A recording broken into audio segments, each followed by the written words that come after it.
Today's show is brought to you by homebrewsupply.com. Homebrew Supply is your one-stop shop for brew day ingredients, recipes, equipment, and more. Take advantage of everyday low pricing and everyday flat rate shipping only at homebrewsupply.com. Go to homebrewsupply.com right now and use our promo code HHH to get 5% off your order. homebrewsupply.com. Let us help make your brew day better.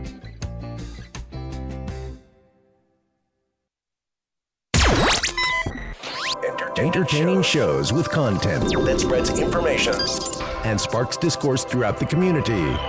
This is the Pearl Media Network.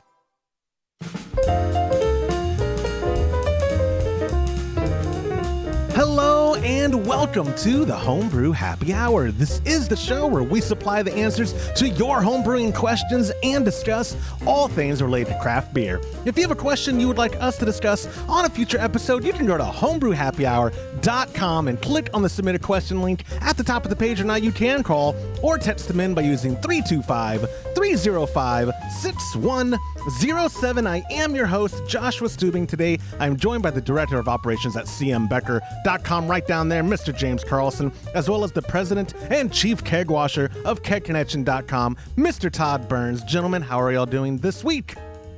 Good. Very good. Good. I believe y'all with that enthusiasm. Todd, I don't want to just say that you're kind of in a bad mood now, but let's just get this out of the way at the top. I just won a $5 bet, more than likely. Well, I haven't. I mean, I can't acknowledge that. I haven't heard any proof yet. Okay, well, James is pretty confident that I won a $5 bet as well. Well, James didn't bet you $5. Todd made a claim right before we went on the show, because we have a voicemail question. And granted, it's been a while since we've taken a voicemail, and that inbox is stuffed full of them. So now, especially now that Todd doesn't think we've ever done it, every week I'm just going to keep playing voicemails after voicemail. But Todd, I showed him before recording. I didn't say we'd never done it. I said I've never been on an episode when we did it. You did say that. I know. I know the stipulations of the bet. Don't try to think don't think you're weaseling me out of my $5 this time, pal. I've been a victim of Todd Burns weaseling. I've seen it done. I've been like I said, a victim. I've lost hundreds of dollars to Todd Burns weaseling me. But the bet was, like, I played the voicemail, like, hey, can y'all hear it? I want to make sure. You go, oh my goodness, that's cool. You're doing that now? I was like, yeah, we've done that before. No, I've never been on a show when you've done that. I was like, yeah, you have. We've done it multiple times. Not with me. You want to bet $5? Deal. You said deal faster than you've ever made a deal with me in my life. I can't wait for next week's episode to be able to play all the clips. I think it's only been 2 or 3, but you were on it for sure for at least one of them. That's all the bet was, is that we've played voicemail questions with you on the show. And James, I'm looking forward to hearing it. the second you agreed to it, James even said, "Oh, you shouldn't have done that," which that's a victory to me right there already in my book. But I can't. When I come up next time, I would like it in singles so I can fan it out. And it's hot in this Texas heat. I want to be able to fan myself. But anyway, that's a great, my day has been made. My week has been made. I might take off tomorrow. I don't know. We're going to see where this goes. Small talk before we get going.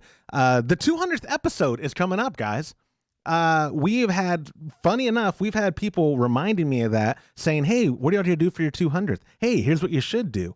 Some ideas have been great. Some ideas have been terrible. And I've told them. It's like one person was like, y'all should source a bunch of sour beers and have a live tasting of them, which I was like, that would be funny, but that's a terrible idea. We're not going to enjoy that at all. But we are talking collectively right now that we are planning on doing it live, right? That's what the consensus. Yep. We'll do live. Maybe we'll do a live brew day. I don't know. We'll figure out all the details, but we are dedicated to at least doing the 200th live, which right now it looks like our 200th is going to be, well, if we do it on a Thursday, it would be Thursday, October the 1st. Or if we want to do it, I could come up there and we could do like a whole live brew day that October the 2nd, that Friday. We could do it from the barn, maybe, Todd. That'd be fun. I think we should do something, because there was a time when we didn't think 200 episodes was in us. There was a time when I let us go like a year without doing any episodes. So 200, that's a pretty big deal in my eyes. I think, if It's that Shania Twain song. You're still the one. You know, look how we've made it. Look how far we've come, my baby. But Todd looks so bored. Look how we made it. Yeah. Yeah, I'm so glad we made it. But that was too close to I the. don't know the words, obviously. Is Oh that yeah, what they are? me neither. No, I've never heard that song in my life. So the 200th episode coming up in early October, we will have details, which also is a good time right now to remind everybody. Last week I announced the live Q&A with Casey Hellwig, which was supposed to be tomorrow, August 21st at 1 p.m. Central. It has gotten pushed. It is now next week, Thursday, which is August the 27th, still at 1 p.m. Central, but that Thursday. So if you have any questions that you have for Casey, and she knows her stuff about yeast, so don't be a stranger. You can email them to me, Joshua at homebrewhappyhour.com. If you're a member of any level of our Patreon, you can attend that live Q&A in our private Facebook group. And if you are a member of our Patreon, but you don't do Facebook, because there are people out there like James Carlson who don't do Facebook, you can No, I don't. you can email me, Joshua at homebrewhappyhour, and I'll get you a live stream link so that you can just watch it. You might not be able to participate live, but you'll be able to watch it live. I'm going to try to see if I can work in getting the questions still, if you're committed to saving your question for live. But if you can't make it, or if you just don't care if your question's taken live, as in like you typing it, then send it to Joshua at homebrewhappyhour.com, and I'll make sure Casey gets to it. Also on the docket for small talk. Oh, the cream. My dad and I just brewed that cream ale, Bob Toots cream ale, on the Anvil Foundry. A couple of quick feedback on that. One, such a good recipe, so straightforward. Highly recommend it to people, especially new people that want to have a solid beer. I'm hoping it turns out solid, but the brew day could not have been smoother. There's such a straightforward recipe, James. I think that was Lorena's literal recipe, but I'm kind of going off of how, you collaborated it, and you're the first one who did it. Would you agree that is like as straightforward as a recipe can get? Absolutely. Simple beer. And it tastes so good. That would definitely be a good one for a beginner. I also am happy that we did it on the Foundry. One, because it was like 104 when we brewed on Sunday, and we didn't start until 3:15 or 3:30 p.m. So it's like brutal. But we brewed in my dad's game room. Y'all been in there, and using the Anvil Foundry. And I think my dad's convinced that electric's the way to go. Todd, when did you finish? I'm curious, because I would think you would have finished pretty late. We did. We were totally clean and wrapped up around 9:15, give or take. Well, that's pretty quick, really. So it was it's about a 6 hour, less than 6 hours plus cleaning. Correct. It was about 6 hours. Yeah, correct. Everything's said and done with cleaning. We left their house at 6:30, and I didn't leave anything uncleaned. I know you're about to accuse me of not helping with the cleanup. I know it, but I did. I'm only basing that on past experience. yeah. But you're okay. You're right. But the Foundry, thank God. I sound like I'm doing an advertisement. Blickman, or pardon me, Anvil, you'll need to send me some money. It is super easy to clean. I've never brewed on my own or with my pop in any of those all-in-ones. So I'm assuming Grainfather, Mash and Boil, they're all probably very similar. But having it all in one container, basically, besides, we had to heat up water and then have it in our hot liquor tank, but that didn't dirty up anything. Cleaning the Anvil Foundry was fantastic. It was easy. Did you ever have anything to compare it to, or? What do you mean? Oh, I do what you're doing here. Yeah, ha. Because you don't clean at all. So yes, cleaning out your mash tun. Sometimes some of ours, especially if you let it sit around too long, you know how sticky it can get, and it's just a pain in the rear to get all the grains out. Well, and you're all kidding aside. That's the key, is to clean it right away as soon as I'm done. In fact, what I'll do a lot of times is start putting, rinsing it out, even while I'm still doing other things. Boy, if you wait very long and let that grain dry on stuff, it makes it a lot harder to clean. Yeah, I know. It just, you were joking with me earlier about me not cleaning, but that is what happened with that Spite Solo, if you remember. I do, yes. Which we are. To be fair, you cleaned it. It just took you 3 months. Yeah, it was. I like to do it in weeks, 9 weeks. But it took a little bit longer. But anyway, I am giving a thumbs up for the Anvil Foundry. That was such a good experience. And like I said, my pop, I think when we start brewing on that spite solo and doing 10-gallon batches, so I can bring 5 to my offering for Todd Burns, I think he's gonna like it, because the only complaint we had was that 110, and y'all said it literally last week's episode. I'm reinforcing from last week's episode. Y'all are right. 240 is the only way to go, or 220, whichever. That it took a little long to get up to boil once we had. We could put a plug in. I'd help your dad. I don't know if your dad does stuff electrical, but I could definitely help him put a plug in. So here's the thing: he has a 220 out there in that area. He just has to get the right plug from unit to wall, you know what I mean, like the right adapter. But fortunately, they're pretty easy to source, I'm told. So we shouldn't have an issue with brewing on the Spite Solo out there as well. Which again, I'm looking forward to, because doing 10 gallons at 220 seems like it'll be real good, as opposed to, like, again, the 110, it was great being indoors and all that, but it was a little tiresome. Like, you know what I mean? Like the weight was noticeable from like brewing on y'all's 3-tier, because I've brewed with you on your 3-tier where it feels like you set the time and then before you know it, boom, we're going. Hey, this is great.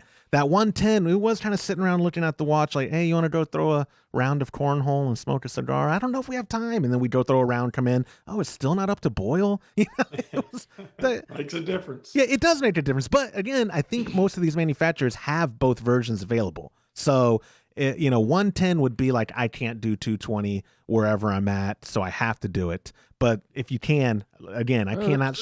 A lot of them don't, though. There's only, I believe, 2, right, James? Yeah, I believe the Anvil Foundry and the Grainfather have the 220 option. Well, and I thought RoboBrew. There's one other one. RoboBrew. One, but we had to order it special. You can't. The thing that's unique about the Anvil is you can go back and forth anytime, whereas the other 2, I think it's one or the other, period.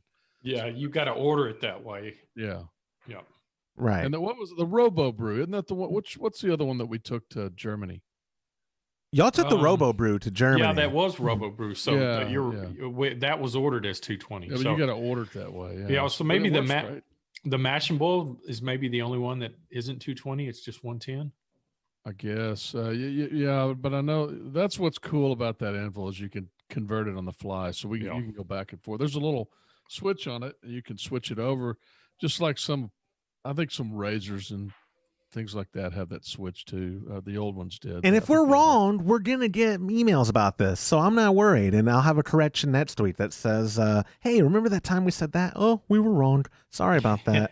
we do that from time to time. Josh wants to bet the whole audience. Yeah, Josh wants to bet the whole. The good that joke's on you. I've been lying about our download numbers. It's only going to be like $70.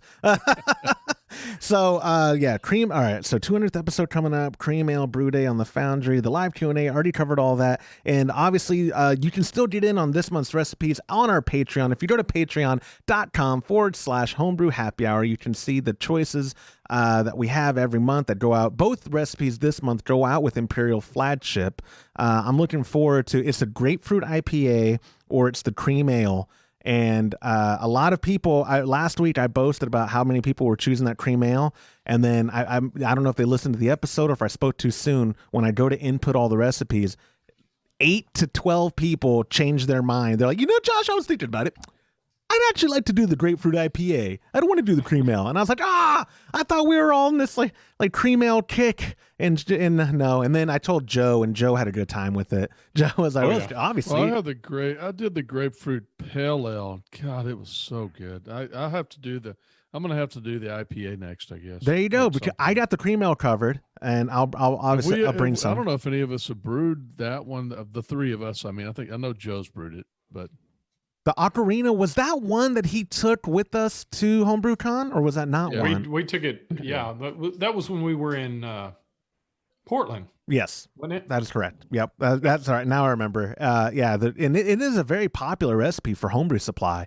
And, Tech Connection took it and renamed it. Zach renamed it. It's called Texas Grapefruit IPA. It's still the same recipe, and I've tasted it, but like Todd said, I don't believe any of us have ever brewed it, but I don't know the last time James brewed an IPA or Todd, you'd have been the one to brew it, because my dad and I don't typically, we do an IPA once or twice a year. So it would have had to been you, which which is me saying I agree. I don't think we've done it yet. So you should. That's what you should brew tomorrow if you have the time. I'm telling you, that pale ale that I brewed, every time I tried, I had one last night. I swear they say that the aroma is supposed to lessen as it ages, but I swear it's stronger. I mean, everybody's going to disagree, but I swear it's stronger. Or my nose has cleared up or something, because every time I almost pour it just so I could sit there and sniff it. Oh, it smells good. Take it easy, Joe Biden. Am I right, guys? Anyway. Anyway, sorry. I had on our Instagram. We this is not a political show. We don't get into politics, but on our Instagram, I showed a photo because I get text messages, guys, every day from pollsters like, "Hey, this is so and so with political research. Who do you support?" And the message was like, type in 1 for Trump, type in 2 for Biden, type in 3 for undecided, or type in 4 to opt out. And I typed in 5, and then I put in my own drunk David Hasselhoff eating a hamburger off the floor. So I'm pulling through for him that we can get him on the ballot, at least in Texas. It'd be nice. The real moral of that story is stop texting me, asking me for, I don't care. I don't care about pollster research. And most of the time they get my name wrong. They're like, "Hey, Cynthia, this is so-and-so with the whatever campaign." And then I pretend to be, annoying. and then I Very pretend to be much. Cynthia. And then it reminds me of being a 12-year-old on the internet in the AOL days. But anyway, that's a whole different thing. But so we have 3 questions for y'all on today's show. First question comes from our friend Marty, who used a hotline that Todd's never heard about at using 325-305-6107. Here is Marty's question.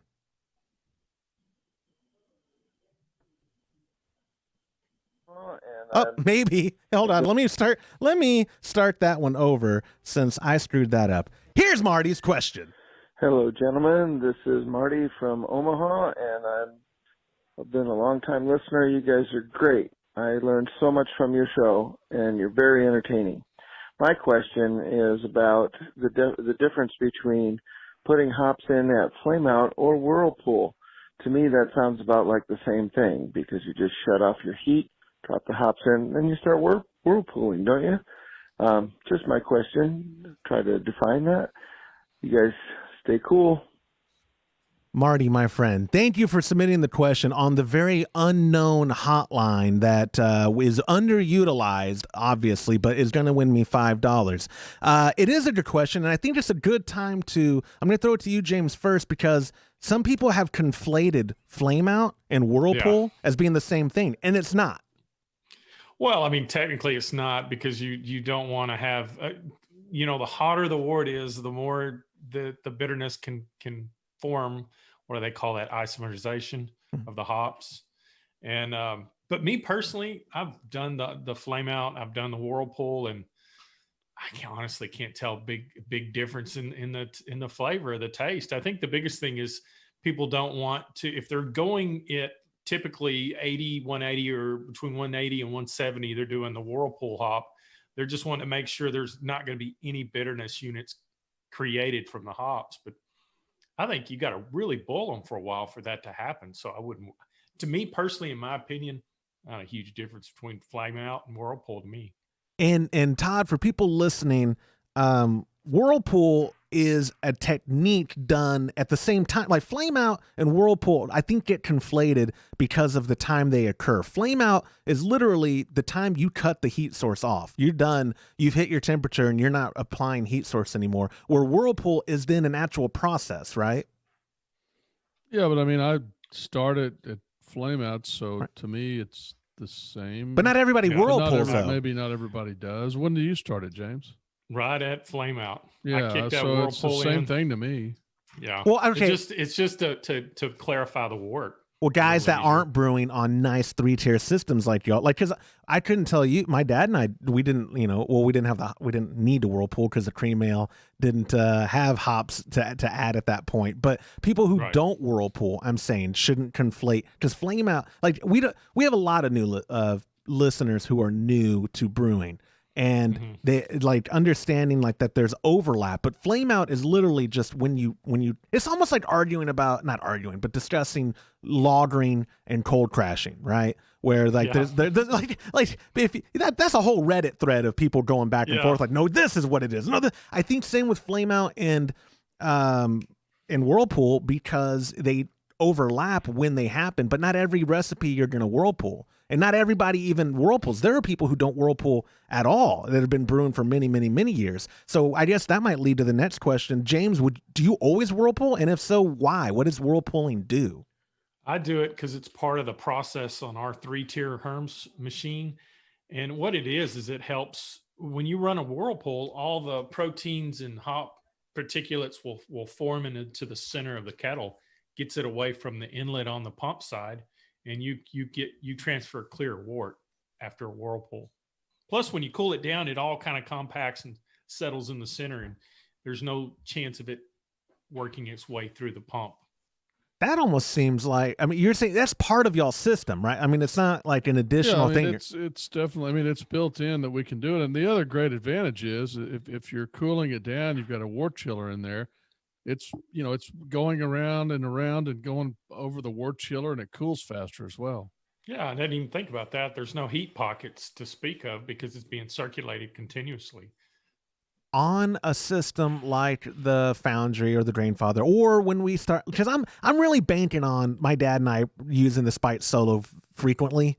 Like that's my until we can do 15-gallon batches, that's my kind of immediate plan for us brewing. How would one accomplish whirlpooling without it being a function of the system? Like, is there an easy way to get into whirlpooling? Is there equipment we're going to need? Do it on the Spike with the pump? I thought it.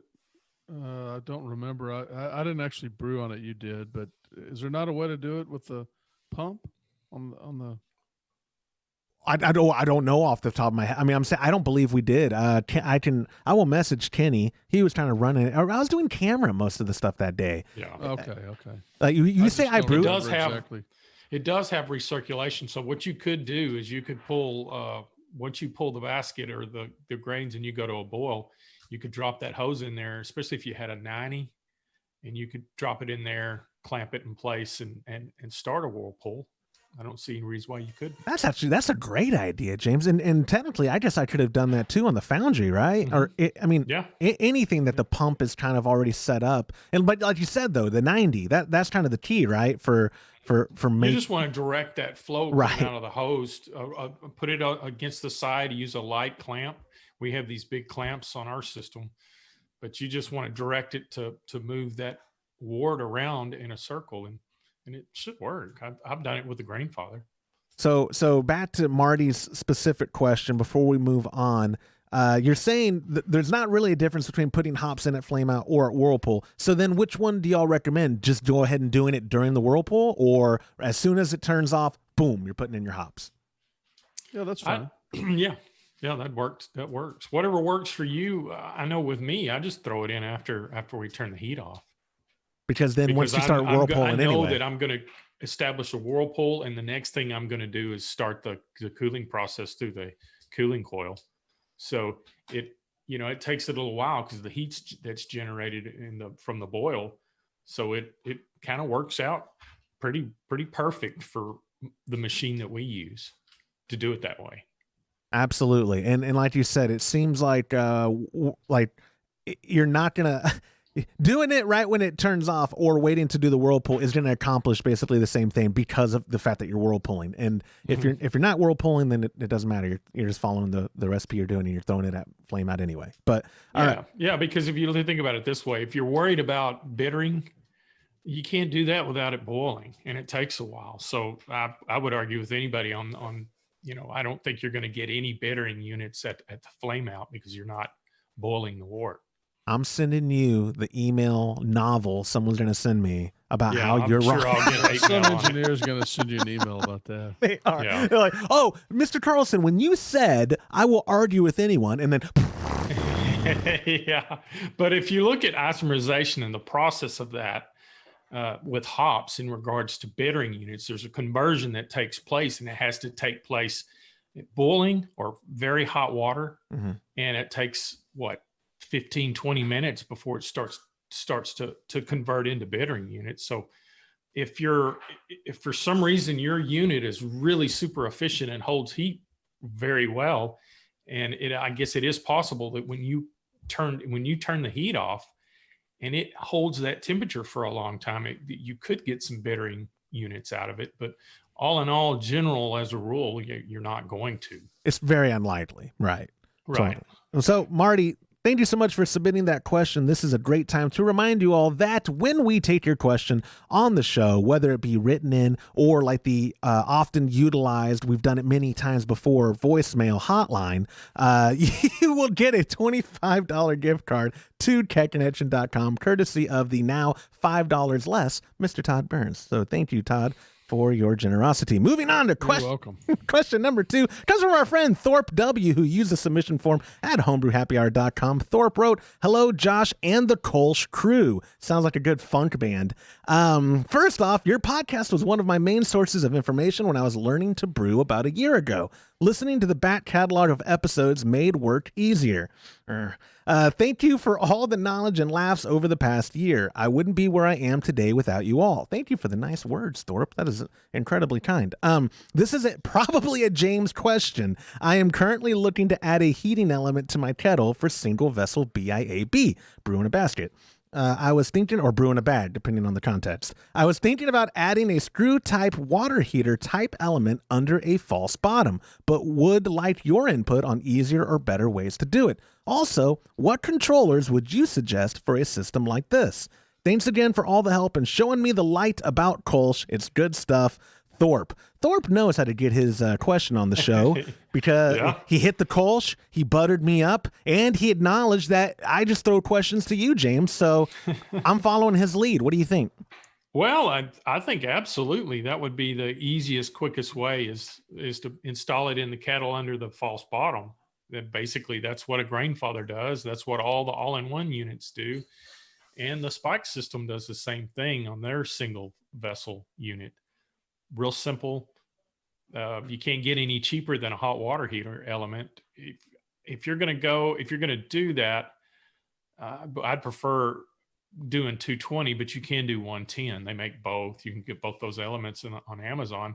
I would suggest this: if you know somebody that can TIG weld, get you a tri-clamp fitting, a bung, and have a tri-clamp fitting welded in there. Make sure the ID's big enough for the element to go through, and you can get those tri-clamp elements.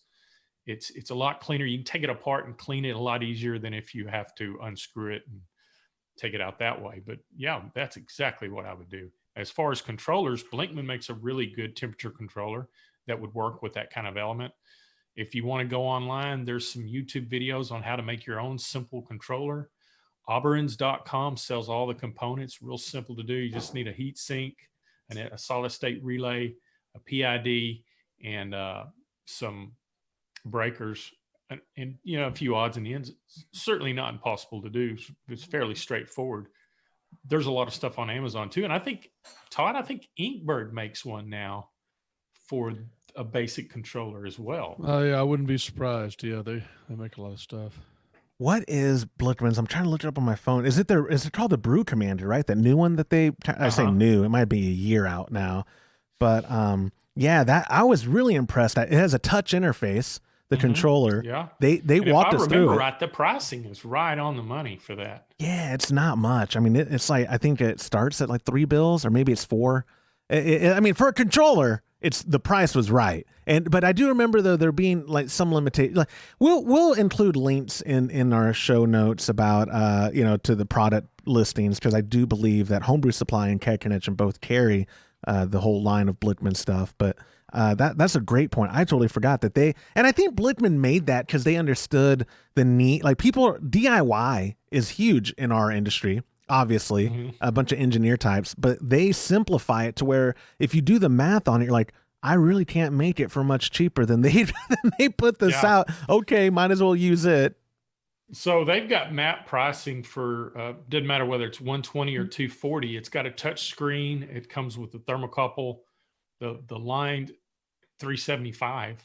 And, if you didn't want to build something, you wanted something that was bulletproof, this would definitely be the way to go. 375 is not bad, man. For you guys, I mean, you've been in the DIY realm for a while, and just because you enjoy it, it's not. I love working. Yeah, I love building controls. Yeah, people. In fact, we're still working on a system right now, and we'll be getting most of that wrapped up by the end of the year, hopefully. Yeah, I always the first controller you made that we had posted about on Instagram, I remember getting a message about just like, you don't want like, is there not a solution out there you like? And I was like, no, I think James just genuinely likes doing that. Like, he likes tinkering, because that's the funny thing. Like I am the type of fella who'd be like 375 sold, boom, and you're like, I can make it for 373. Or no, I would be. I could probably do that for less than $100. Yeah, because you don't value. Because then 20 hours later, and you're like, I did it for $100. They're like,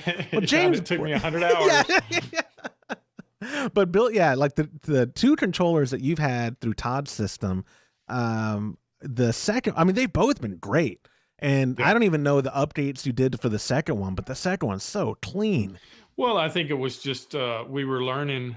That second controller that Todd that we built, it works a lot better, wouldn't you say, Todd? Oh my gosh, it's so much better. It's just works so well. Love it. It's simple. That's the hardest thing. Yep. It was very, very easy to build a really complicated one. It was extremely difficult to build a simple one. Yeah, that's true. Yeah.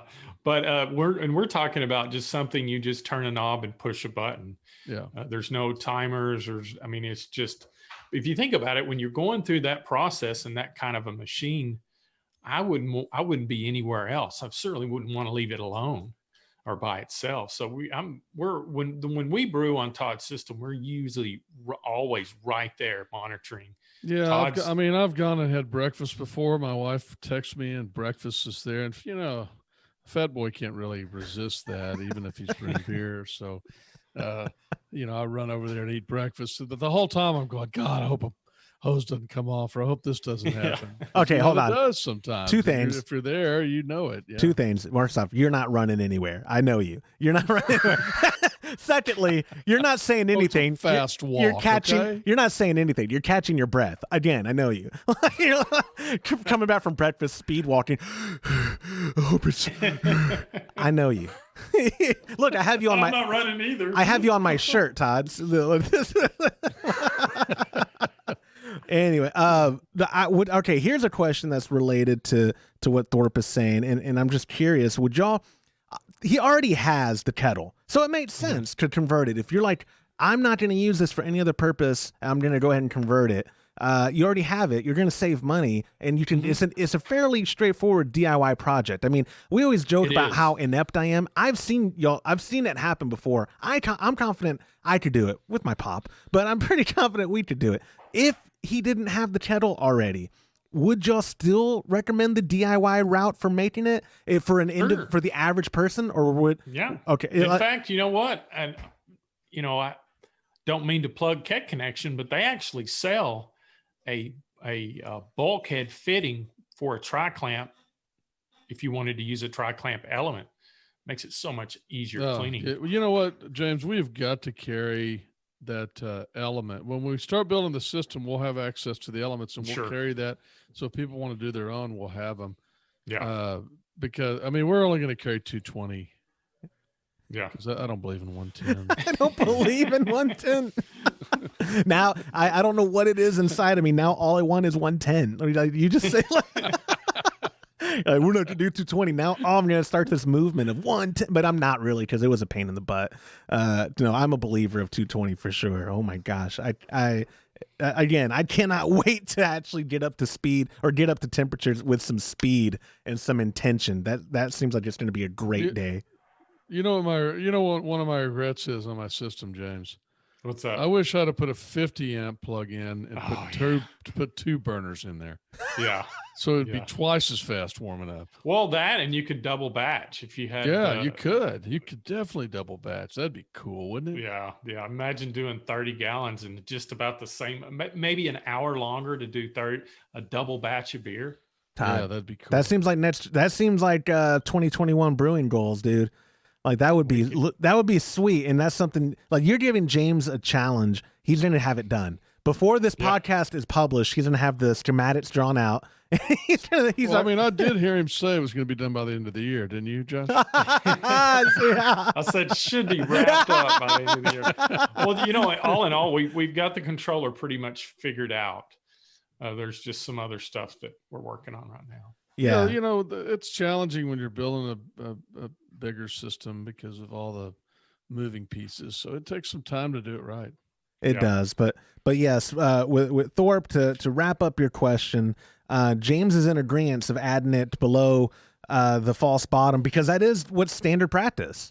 Sure, and you keep it all in that unit. Now you could do like a rims type setup to where you have on a rims they install the element in a pipe, and you have an in and an out, and it's just circulating through that. But I would just put it in the kettle and be done with it. Yeah, I'm confused though, James. Wait a minute. Did you say below the false bottom? Okay. Yeah, you wouldn't want the heating element immersed in the grain. Oh, okay. So you're talking about not on a single system. Yeah, the single. Because that's what. Because that's what. Yeah. Back single kettle. Sorry, I had made our conversation go all over the place. No, Thorpe is doing a single vessel BIAB, which I always do the abbreviation because I always thought it meant brew in a bag, but in this context, it would mean brew in a basket, probably.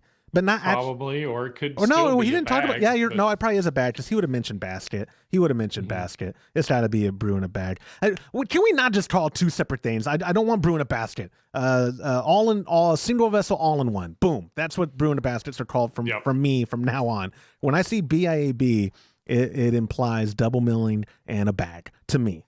But what do I know? I'm an idiot. But yes, Thorpe, thank you so much for submitting your question. Fellas, we got one last question for this week's show. Came from our friend David, who also used the submission form at homebrewhappyhour.com. David wrote, "Hey guys, I'm planning to brew a lager in the near future, and I had a few questions. First, is it true that lagers require twice as much yeast? Second, when I make a starter for an ale, I let my yeast propagate at room temp on the counter. If I make a starter for the lager, does the starter need to propagate at cooler temperature because it is a lager strain? Thanks, David." Great questions, because we have also heard these rumors or these kind of wives' tales online about, and I say wives' tales, it's not wives' tales, it's just everyone, there are people still committed to the idea, you're doing a lager, you need twice the yeast. And you're like, well, where'd you get it from? Well, because that's what I've always done, and that's what someone taught me, and that's what someone said. As it goes with brewing, right? Everyone has their own way of doing it, and everyone's right typically. Me as a small batch brewer, like 5 gallons 90% of the time, I'm pitching what's in the pack from Imperial. They don't pack any more in a lager than they do in an ale pack. So would you say that claim is unfounded, or what do y'all think about David's question? I'll start it with you, Todd. Well, no, I don't think it's unfounded. I think it depends on what kind of yeast you're using. With Imperial you can get away with it, but it certainly does use a lot more yeast, and people that get stuck, they typically with a lager, a lot of times it's because they didn't use enough yeast. So, it certainly wouldn't hurt to use a double batch. If I'm brewing with Imperial, I typically don't, but I'll tell you what I do. I cheat a little bit. So maybe it's not a fair comparison. If I'm doing a lager on my 15-gallon system, I'll typically pitch 4 pouches instead of 3. So I'm doing 1 of the third, but it's kind of hard to do that with a 5-gallon. So yeah. But that's one of the things a lot of people don't think about when they're pitching or they're brewing a lager beer. You got to remember it's fermenting at a lot colder environment. You need more numbers for it to start chomping down on those sugars immediately. It produces a cleaner beer. It comes out quicker as far as fermentation doesn't take as long. It's cleaner, quicker, and the right. If you go in, like I was researching this a little bit before the show, and Lorena has a really good article on Brewer's Friend about that. And she argues that you typically need double the yeast amount for a lager versus an ale. And she has the formula in there. I think it's 0.75 million cells per milliliter per degree of Plato is how you would calculate it. but don't worry about any of that. That's how Josh would calculate it for sure. Yeah. You know, I was doing the math in my head right there. I was like, okay, if and then I just have Google on my other phone, and yep, that's right. Yep, James is, or Lorena's right. You would do 1.5 million cells per milliliter per degree of Plato, as that's how you factor in your pitch rate. And there's charts on there to tell you have to know where you want to be on gravity, because that's going to really affect how much yeast you. But there's calculator. Brewer's Friend has yeast calculators. Yes. As far as fermenting a starter or growing a starter, you can grow it at room temp. It'll be fine.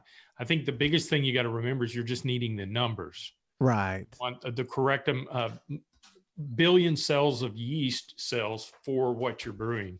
And I don't think it would make a huge, big difference if you were at 70 degrees versus 55 degrees. I'll link to that article too. I just over here, Todd. I don't know if you can hear me. I did my own research, and Lorena's right. Her equation holds up. I'm going to go ahead and give it my thumbs up of approval. I think she got it right this time. Good. I'm glad I was able to double check her. But there's a lot of really interesting stuff in Brewer's Friend. So if you ever get stuck, there's probably an article about it. But I guarantee you there's a calculator on there. Well, and I'm glad that you mentioned that, because I know, again, part of what I read like on Reddit or on Homebrew Talk specifically, it is a lot of like, oh, you're doing lager, it does need to be cooler because it's going into it. But like you said, the yeast behavior, like you need more of the numbers just because the temperature of the wort, right? It's not necessarily the temperature of the yeast. Like those could be very similar in all the way the yeast behave in regards to storage. But the reason you need more cell numbers or counts in that lager yeast is because it's such a lower temp. You're gonna have to increase the chances of it starting off. Yeah, it's slower. Yes. The fermentation takes a lot longer when you're at colder temperatures. So if you have pitched the correct number of yeast, it'll get done quicker, and it'll also, most importantly, it'll be cleaner tasting than if you stress or underpitch the yeast. That tends to create a little more off, or not, I wouldn't say so much off flavors, but esters, stuff you wouldn't get if you overpitched the correct amount. Right, and not getting that trademark crispiness. I mean, that is a trademark of a lager. Like the good, clean finish. Right. James, would you, if you were doing a starter, do you think do you normally do a lager starter at a much colder temperature than an ale? Because I never have. I never have done that. I tend to pitch, even a lager, I tend to pitch it on the warmer side of the recommendation and then cool it down really quickly. Yeah. I like to get it started. So that gets them, because you got to understand the profile of the yeast is the temperature and where it works. The yeast love them. They can go to town at 80 degrees, and those numbers double a lot quicker warmer than it does colder. So that's exactly what I do. I could bring this question to Casey. You can at our live Q&A. I've already asked Casey the question. Actually, did you? That's wonderful. I mean, not because of this podcast. Oh, okay. I asked her, no, I shouldn't say that.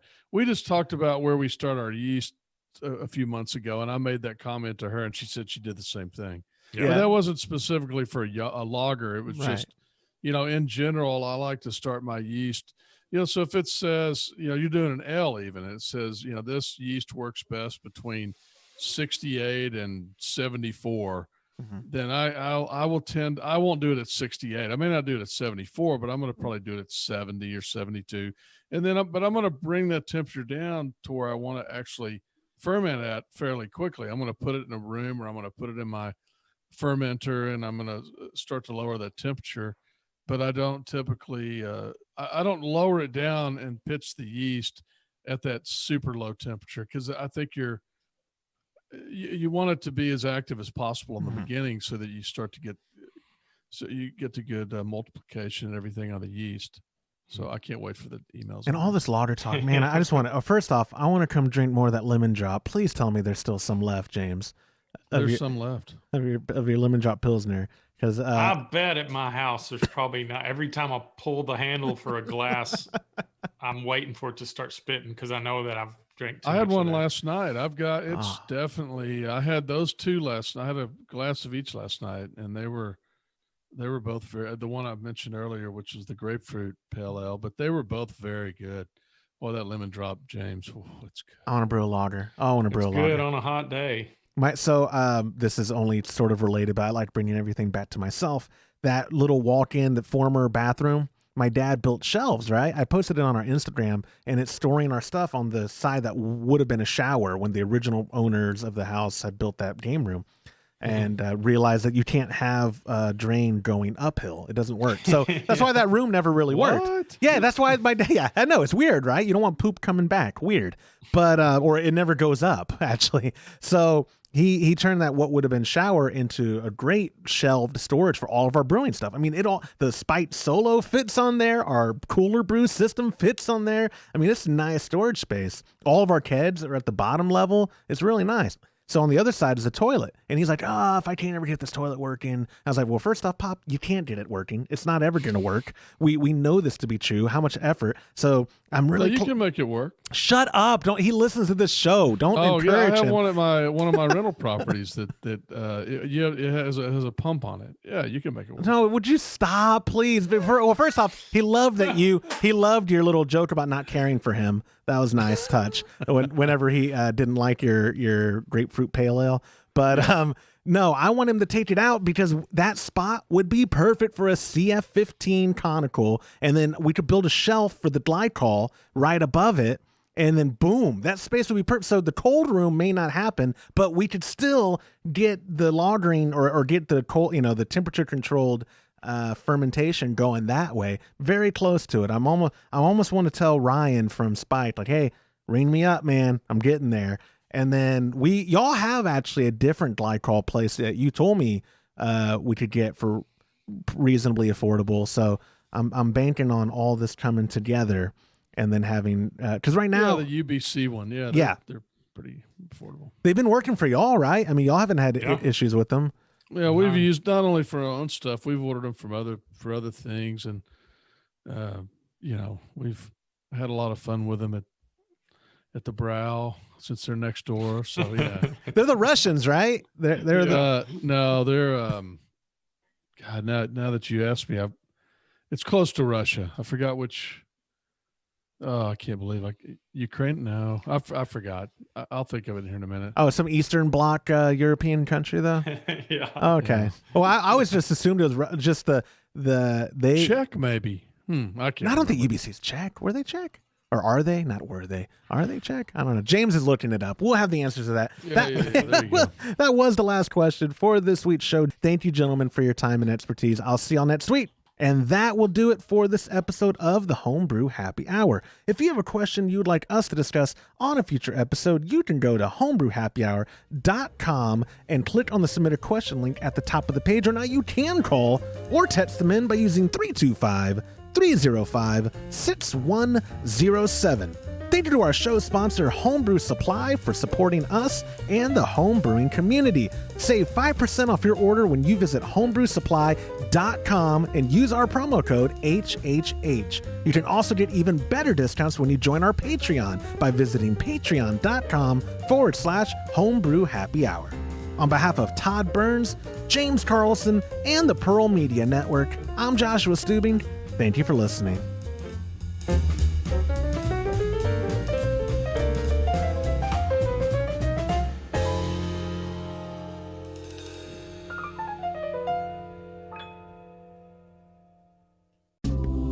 This program is made possible by the checkbook of Mr. Todd Burns and by contributions to our newly launched Patreon by viewers like you. Visit patreon.com/homebrew happy hour and join our community. Thank you.